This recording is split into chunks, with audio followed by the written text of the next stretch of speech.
would they say that extending current law costs you money somehow. Right. It is a completely ridiculous argument. It's been ridiculous the entire time. And so at the federal level, the issue is spending. Mandatory spending is out of control. Discretionary spending is out of control. We should look at tax policy as neutral because we're keeping current law, in some respects making that permanent.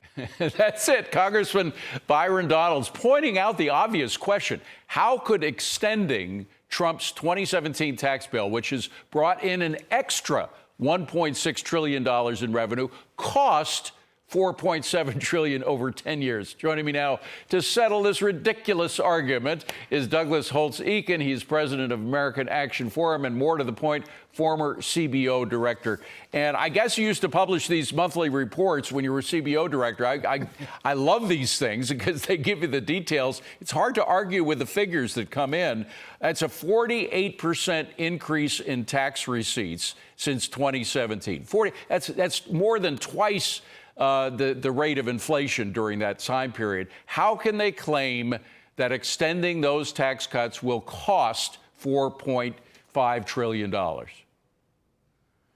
Well, this is just the latest episode in the long-standing discontent I've had with the framers of the Budget Act in 1974. They built into the whole budget procedure a bias towards spending.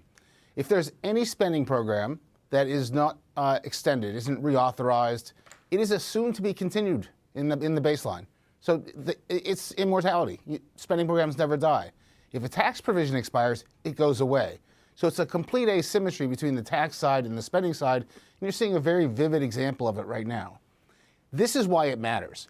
In reconciliation, which is what Republicans will use this year, if you create a budget deficit beyond the 10-year window, you have to sunset the tax law because you can't create permanent budget deficits in reconciliation. By having this baseline, it is much, much harder to not create deficits. You get 4.5 off the bat when the Tax Cuts and Jobs Act gets extended. As a result, we'll have less permanent policy, which is less powerful growth policy. What we really need is the most pro-growth reform we can get. There was a line in some Dickens, maybe it was David Copperfield, some Dickens novel, where somebody said quite rightly, if the law says that the law is an ass. And I mean, it's absolutely counter to the figures that have come in. These are not prospects of what might happen. This is what really did happen, that we made that much money from the tax rate cuts because it generated so much more economic activity. More people were working, paying taxes. That's why more money came in. And by the way, some of those the new tax cuts that Trump wants are very pro-growth as well, like the cutting the taxes on tips, on overtime pay, et cetera. That would generate more income as people were more anxious to work. Well, I think you're better read than I am, but there are two things I know from experience. Number one, substantively, the problem is the big mandatory spending programs. Yes. Over the next 10 years, Social Security and Medicare are going to be more than 1/2 of all non-interest spending. So they have to be dealt with, and they're not being dealt with right now, and that's a huge problem. The second is the rules of the game are rigged for more spending, and so it's time to change the rules so that both parties, when they're in power, don't just fight about what they like, they play by the same rules when they do it, and those rules are even between the spending side and the tax side of the budget. That's what we really ought to be focusing on. But by the way, some of that mandatory spending for Social Security and Medicare and Medicaid is being looked at by DOJ. It is, I mean, for years we've known, even 60 Minutes, I remember once did a report years ago when they did real reporting about fraud in Medicare and Medicaid and coming up with figures like at least 10, I think it was like an average of 15% wasted and through waste and fraud that was spent every year from those things. And that adds up to billions and billions, maybe trillions of dollars over 10 years. Certainly, someone ought to look very, very closely at Medicare, which has for a long time been widely understood to have a lot of Medicaid, particularly since involved. its expansion after Obamacare. Sure, but that'd be a tremendous thing for the DOJ folks to accomplish. I hope they do it. Most of the spending, though, is spending that Congress has authorized, has designed, wants to have happened.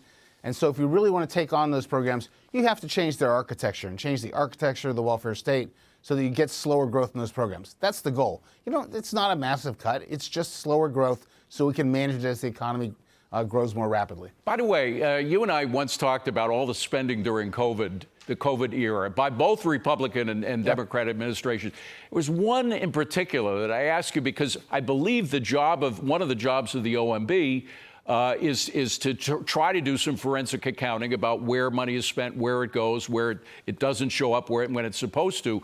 There was $189 billion in COVID emergency spending that went through to education, K through 12 education. Whatever happened to that? It clearly didn't positively affect the test scores. Test scores have been plummeting the more money we spend on education. Truth is, I don't know. But I will say this about OMB. One of the things that we will find out in the DOGE process is that OMB has a lot of DOGE in it. And every year they propose a lot of program cancellations, a lot of rescissions. And you know what happens? Nothing. Yeah. Maybe this year it'll be different. And that would be a good thing because it is understood that there are programs that aren't working, they're duplicative, and that need to be eliminated. It just never gets done. Doug, will we ever claw back that $20 billion slush fund that they found at EPA? You only got 5 seconds. No. Really? It won't happen. All right. Oh, if it's out the door, it's out the door. All right. Doug Holtz-Eakin, good to see you, my friend.